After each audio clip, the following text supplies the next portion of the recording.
Welcome to the Learn the Word podcast, where you will be challenged to grow in your knowledge of the Word of God and your relationship to the God of the Word, where we will discuss issues of Bible interpretation as well as matters of practical application. I'm your host, Paul Weaver, Academic Dean of the Word of Life Global Bible Institute. Our main campus is here in Screw Lake, New York, and we have 10 additional accredited teaching sites around the world. To learn more about the Word of Life Bible Institute, visit us at wordoflife.edu. That's wordoflife.edu. The last 2 weeks on the Learn the Word podcast, we have been studying important biblical characters from the Old Testament. Last week, we looked at the life of David, the king, who was a man after God's own heart. The week before that, we studied the life of Abraham, who was the father of the Jewish people. And those 2 podcasts went so well and were so well received that we decided that we should record a 3rd podcast in this series. And so today we will wrap up our Old Testament character study by studying the life and ministry of Moses. And to discuss the life and ministry of Moses, I have 3 very special guests. All 3 guests have been on this podcast before. My first guest is Steve Herzig. Steve is the North American Director for Friends of Israel. He has been on staff with Friends of Israel Gospel Ministry for 42 years. He's a regular contributor to the Israel My Glory magazine and is a highly sought-out conference speaker, Bible college lecturer, and is the author of a book entitled Jewish Customs and Culture, as well as the sequel, More Jewish Customs and Culture. My second guest is Chris Katulka. Chris works alongside Steve as the Assistant Director of North American Ministries. He's also the radio and podcast host for the Friends of Israel Today radio program. Chris has a Bachelor of Science from Cairn University and a Master of Theology from Dallas Theological Seminary with an emphasis in Old Testament studies. Our third guest is Dr. Richard Emmons.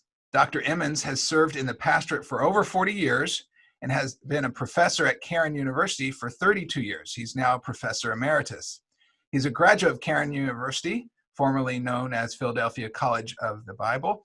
He earned a Master of Theology from Dallas Theological Seminary, and his Doctor of Philosophy he earned from Westminster Seminary. He's also a contributor to Friends of Israel magazine and an adjunct faculty member of the Word of Life Bible Institute. In fact, he's here this week teaching the book of Genesis 12 through 50. Even though we're in different offices here, he is on our campus here in Screw Lake, New York. Gentlemen, welcome back to the Learn the Word podcast. Nice to be here. Great to be here. Great to be here. Well, let's jump right into the subject matter of today's podcast. We're looking at the life of Moses, and I've entitled this podcast, Moses, God's Mediator. So let's look in Exodus chapters 1 and 2. It records the birth narrative of Moses. Dr. Emmons, Scripture makes it clear that right from the very beginning, God had his hand on and was orchestrating the events of Moses' life. Very interesting. In Exodus chapter 2, it says that when Moses was born, his parents saw, according to my New American Standard translation, that he was a beautiful child. I always read that and I think, what parents don't think their child is beautiful? You know, I remember Dr. Pentecost years ago saying that he went to visit parents in the hospital, and sometimes he would say, that really is a child. But I have never had to say that, praise the Lord. I think the idea there, and maybe others have some further insight here, but I think the idea is that his parents from the very beginning, from the conception maybe, knew that there was to be something special about Moses. And so that is highlighted for us right at the very beginning. And then, of course, we have the protection of his life in infancy. Would anyone like to discuss that?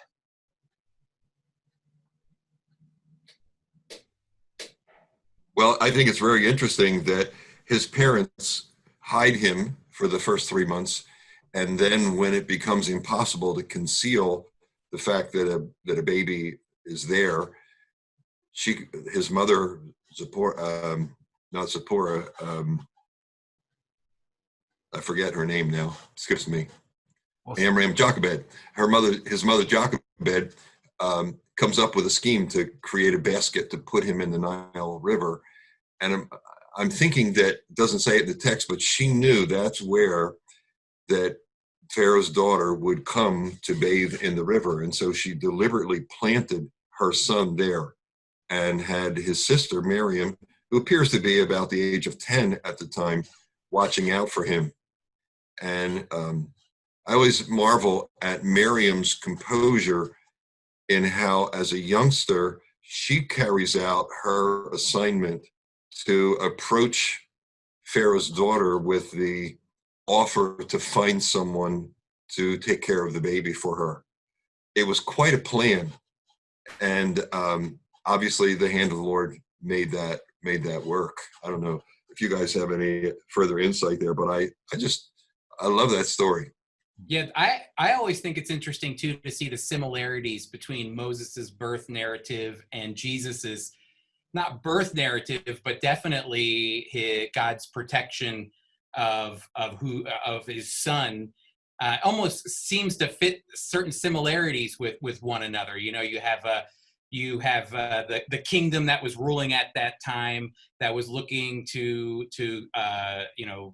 murder all of the newborn boys specifically. You have the same thing happening in Rome with Jesus or with Herod looking out for the coming Messiah, making sure it could be stopped. So you have these, and where does Jesus flee to? You know, his parents take him down to Egypt. So there's these kind of similar tension filled moments early on in these two characters, Moses and Jesus in the Bible. These two accounts of how they there was a tension of whether or not they would survive this early stage of their life, and yet God is working to preserve them, almost to show kind of a purpose that they have in life. You know, if God's going to preserve you through this, he's going to preserve you through the remainder of the calling that he has on your life as well, which I think is always very interesting. I appreciate you dancing around. You didn't use the word type or typology in that. No, two separate accounts, literal accounts that happened. Yeah. Well, Chris, what tribe was Moses from, and why is that significant? Yeah, Moses comes from the tribe of Levi. In the Katulka family, we have 4 kids. Olive and I have twin sons, Cohen and Preston, and then we have a 4th boy. His name is Levi.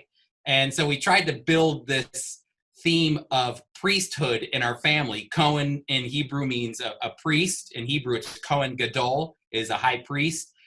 Preston is an Old English word that means a priest's village, so that when my son Cohen goes out priesting, he doesn't come back to my village, he goes to his brother's village when he gets older.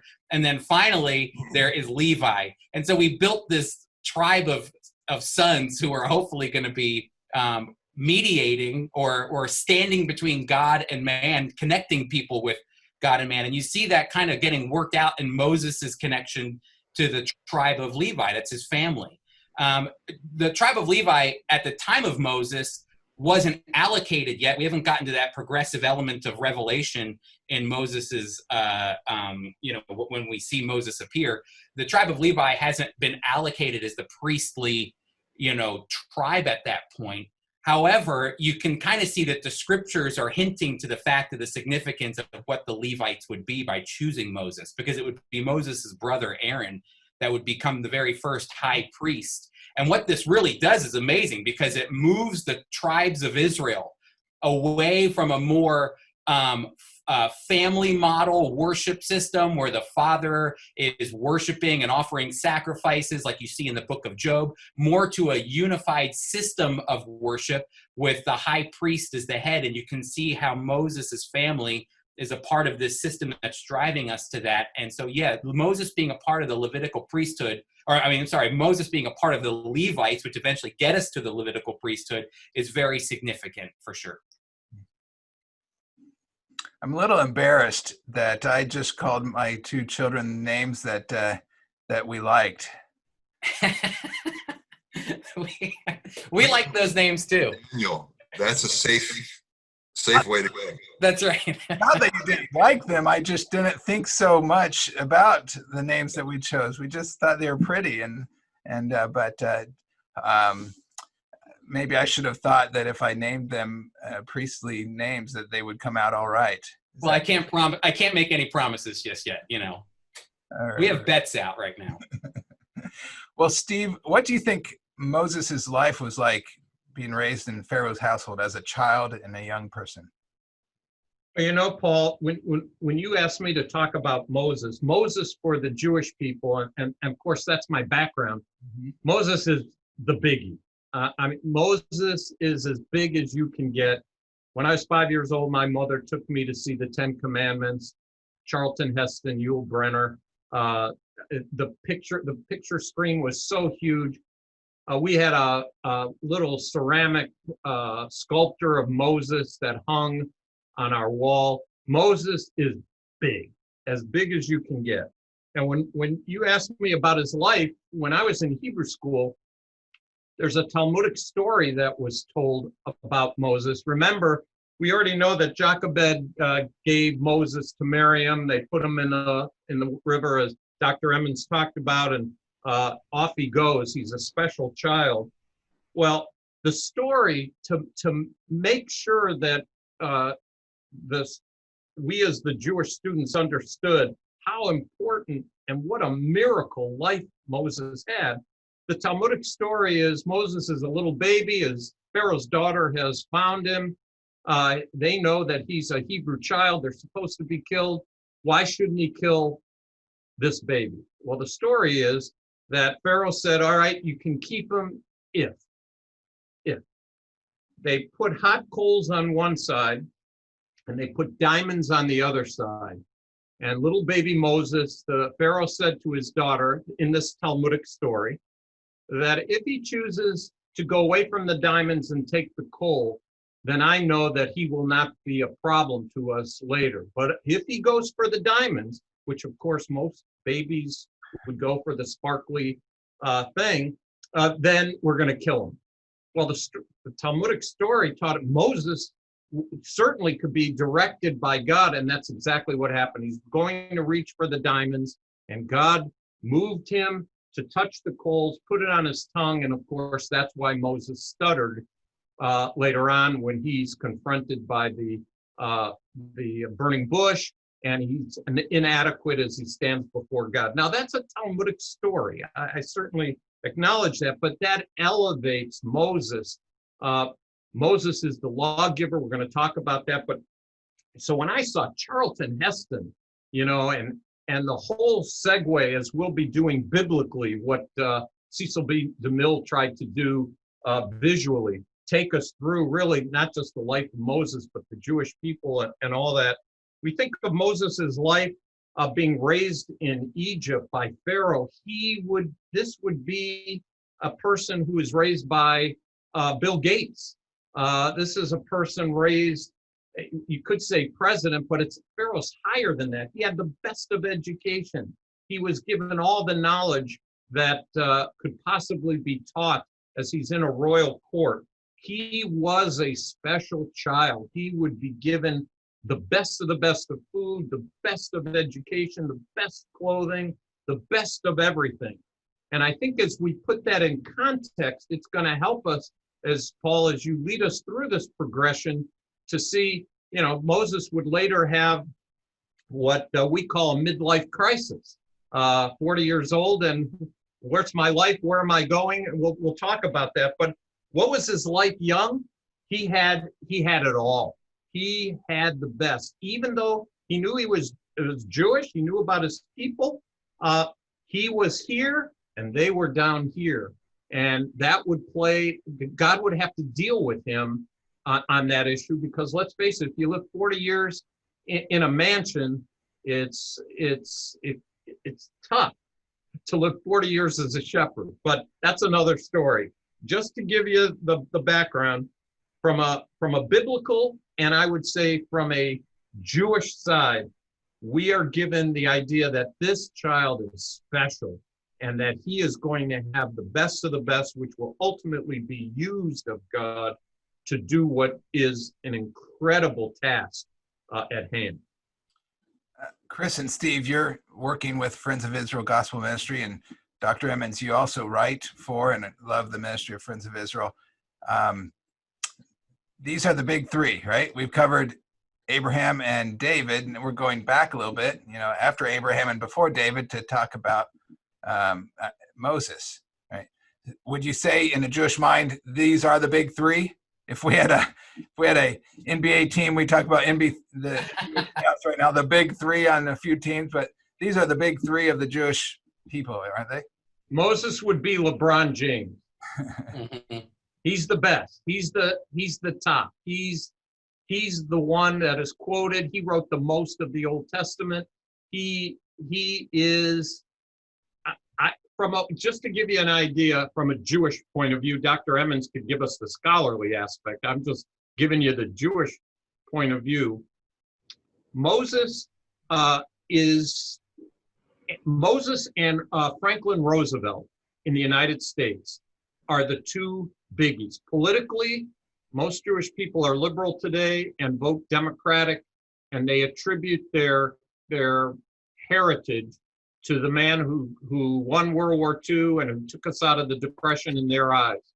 And then Moses, the lawgiver, Moses, the military genius, Moses, he's the one that was used of God to redeem the Jewish people and take them out of bondage.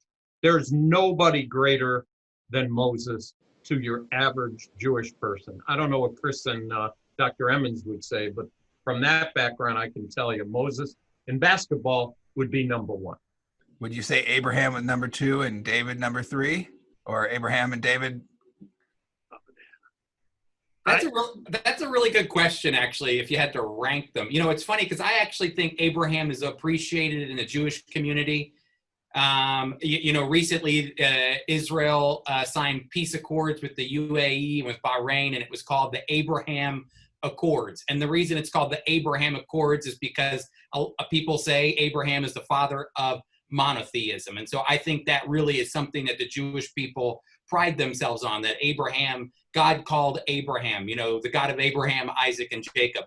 But at the same time, like Steve is saying, Moses is the lawgiver. Moses is the one who sees the backside of God, is changed by his sight. Moses is the one who presents the revelation to God as he comes down with the tablets and leads the people through the wilderness. But David is definitely a high-ranking, feature and character in the scriptures for the Jewish people, even more so, especially for your religious Jewish people who believe in a messianic coming.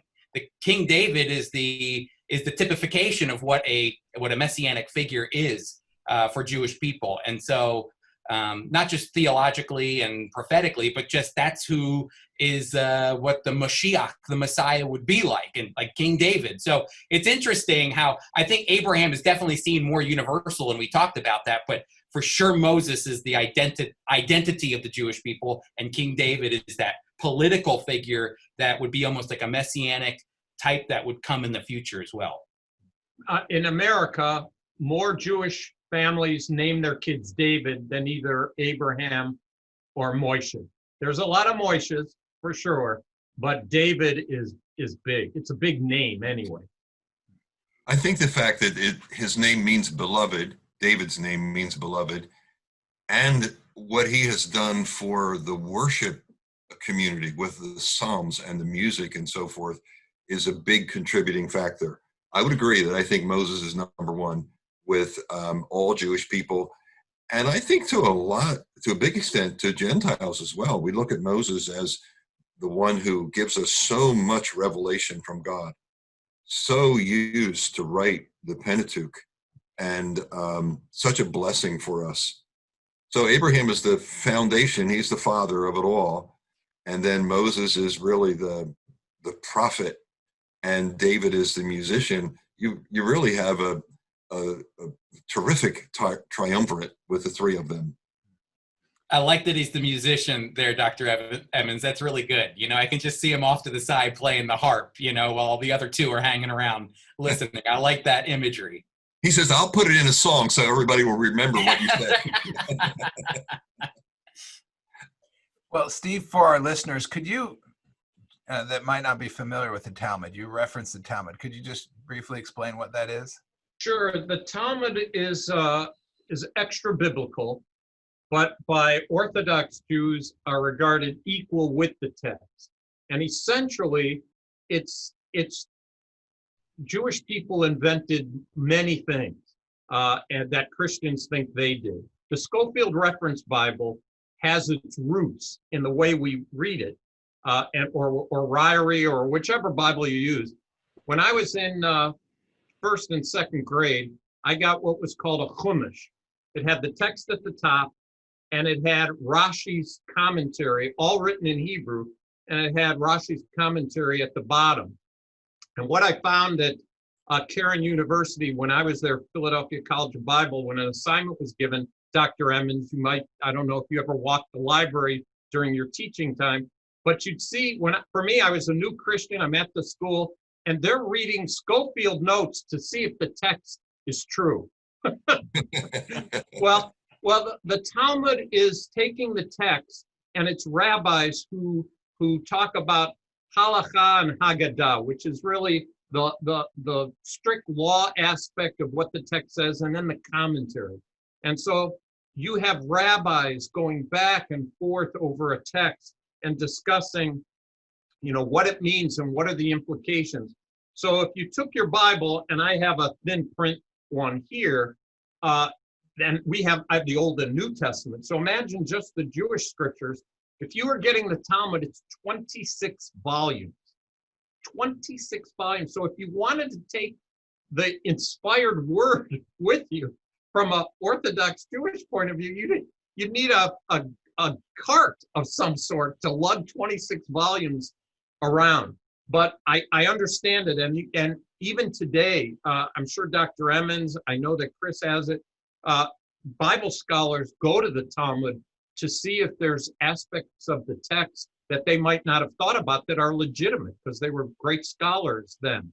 And so there's also these stories that I was taught as a youngster that are supposed to drive home a truth. So if you remember, for Abraham, I told the story of the idols and all that. And the idea of that story was we believe in one God. Here in the Mosaic story that I told from the Talmud, as a young, impressionable youngster, the idea of Moses is a special child. Look, he was about to take the diamonds and he would have died. But instead, God moved his hand to take is that true that he took the gold?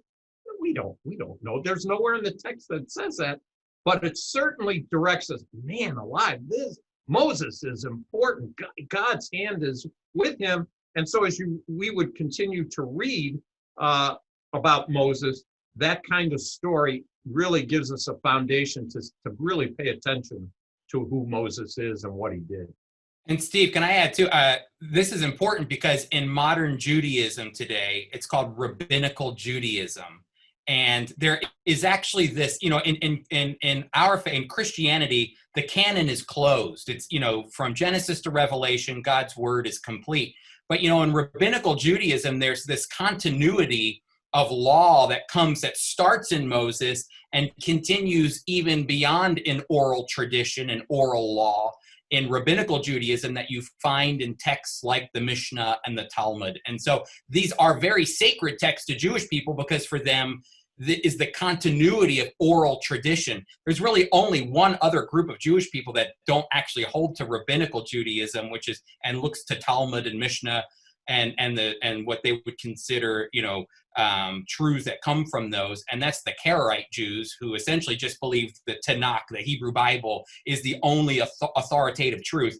For rabbinical Judaism, which is the common Judaism of today, oral tradition from Sinai all the way through the Talmudic texts, those are oral laws that are being dispensed, and that's why Jewish people keep them with authority.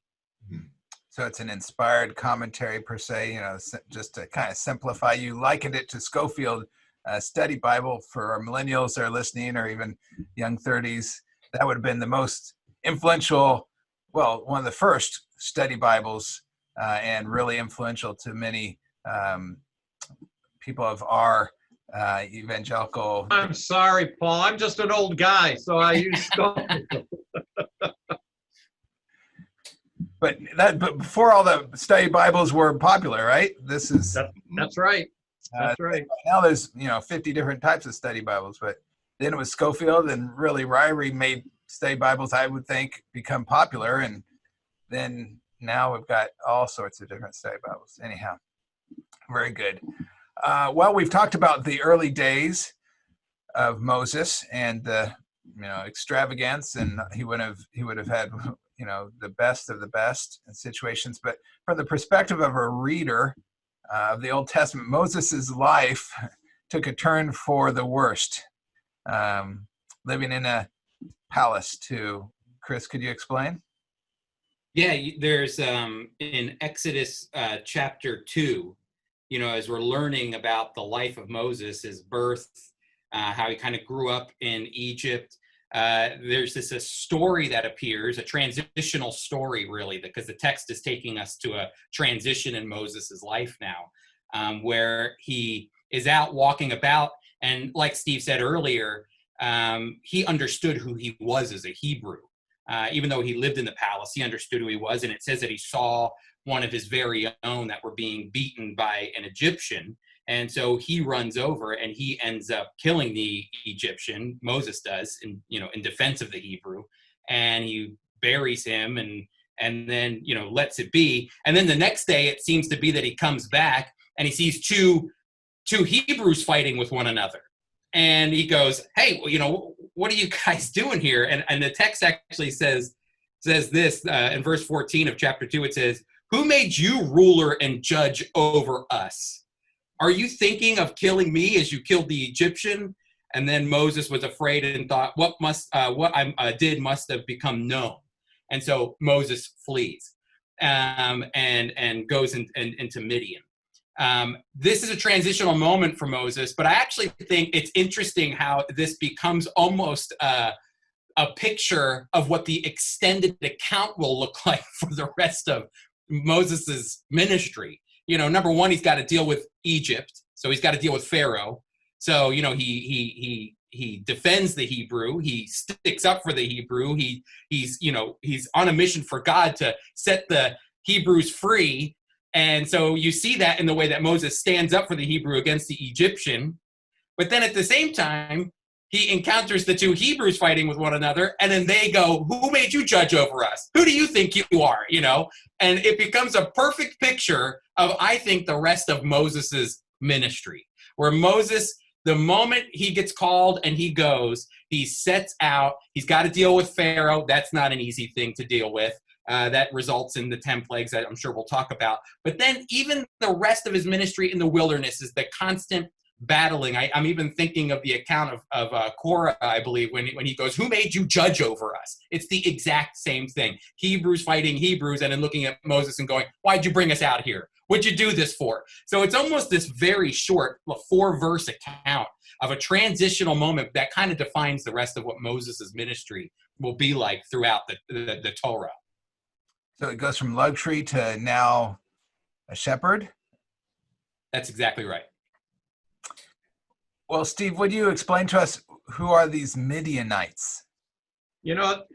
Paul, this is really a good question. And when I saw it and you gave it to me, I really haven't thought a lot about Midianites. It's not something that I do my daily devotions on. So I really want to thank you, honestly, because it forced me to kind of go back and think about this group of people. First of all, it centers in on Abraham. Abraham, we know, had Abraham, Isaac. We know he had Ishmael. But we know Sarah died and married Keturah. And that was I never really thought of it. That was a significant marriage because there's 6 sons that come from that relationship. And God's promise in Genesis chapter 12 is Abraham would be a blessing and his seed would be huge. And so now he has 6 more sons. One of them is Midian. And wouldn't you know that as a Midianite, when Moses fled, he goes to a distant relative's place. I never really thought about that. In Exodus 2, that's where he goes. And who does he meet? Zipporah. He meets, along the way, his father ends up being a priest of Midian. He marries Zipporah, who's a Midianite. We have Hobab, who is his brother-in-law, who ends up being a guide familiar with the desert to help them. And so he's amongst these people that are really his distant relatives. And then you fast forward to the time of Judges, and in Yiddish we have a word called Tsuris. The Midianites, distant relatives of the Hebrews, are now Gideon's worst nightmare. So you have this progression of, hey, that's a place to go to. He had a place to go to. They welcomed him. Oh, landsman, brother, you're with us. Hey, you got a wife. You can raise a family. Here, just be a shepherd. Now, that had all kinds of psychological stuff for Moses, and I call him a biblical person who had a identity crisis, a midlife crisis. You know, the guy, a 40-year-old American guy, 40 years old, and you buy a red sports car.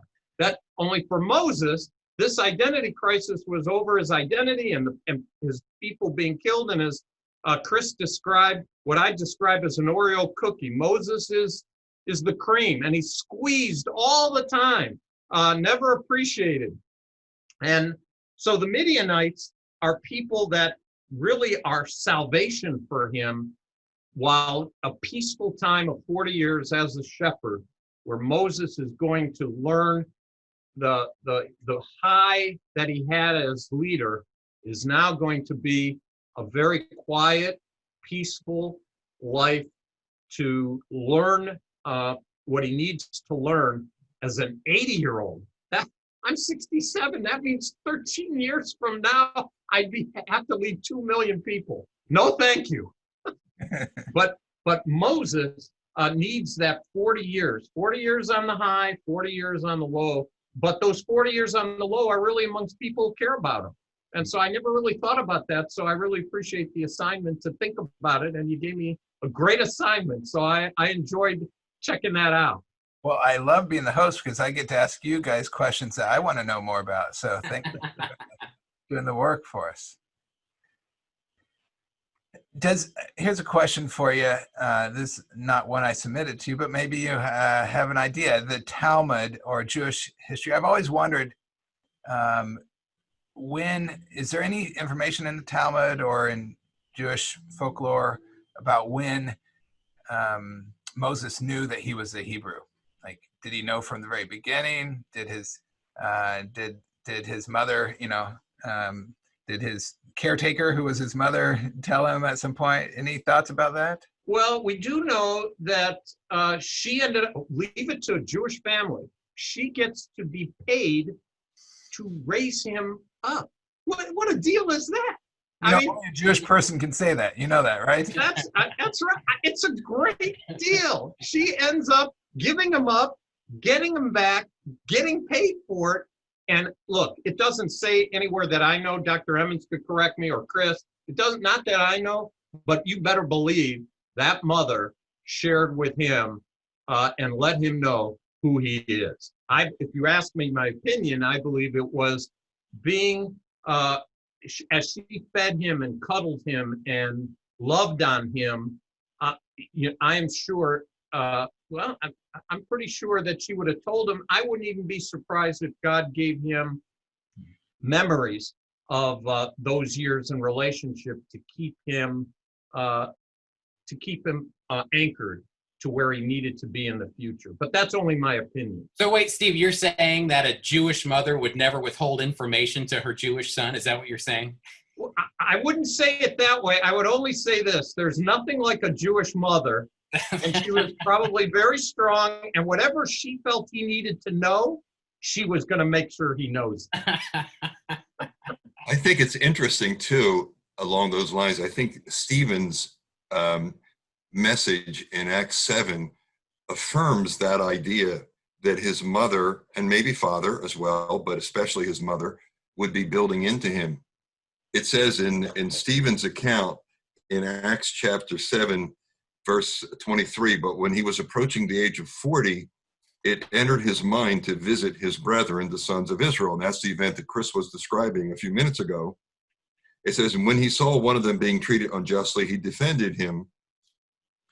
And he says, verse 25, and he supposed that his brethren understood that God was granting them deliverance through him, but they did not understand. So Moses came that day to break up the fight between two Jewish men, thinking they should recognize that God has called me to deliver my people. But it didn't work. And when he was crushed by that experience, then he goes out into the desert and finds respite among the Midianites, as Steve was describing. So I think there was built into him this concept that all of these years he has this reminder from his mother: you were called to serve God. You were called to deliver your people. And whether she actually knew that from God or not, I think she built that into him.